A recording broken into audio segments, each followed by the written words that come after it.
చాలా సందర్భాల్లో మన యొక్క మనసుని నియంత్రించుకోలేం.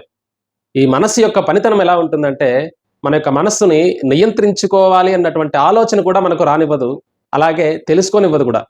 ఈ మనస్సు ఎందుకిలా ప్రవర్తిస్తుందో ఎప్పుడైనా తెలుసుకోవడానికి ప్రయత్నించారా? మనకు ఈ మనస్సు ఎలా ప్రవర్తిస్తుందో, ఎలా నియంత్రించాలో మనకు శాస్త్రం చాలా చక్కగా అర్థమయ్యేలాగా, సులువుగా అర్థమయ్యే రీతిలో వివరించింది. అదేంటో ఇప్పుడు మనం చూద్దాం. మనోధావతి సర్వత్ర మదోన్మత్త గజేంద్రవత్ జ్ఞానానాం కుశసమాం బుద్ధిస్తస్య నిశ్చలయేన్ మనః. ఈ మనసు ఒక మదగజం లాంటిది. మదంతో ఉన్మత్తమైనటువంటి ఏనుగు ఎలా అదుపు తప్పుతుందో అలాగే ఇటువంటి మనస్తత్వం కలిగినటువంటి మనిషి కూడా అంతే. ఈ మనసు ఆశ, భయము, కోపము, కామంతో మనిషిని పతనం వైపు పరుగులు పెట్టిస్తుంది.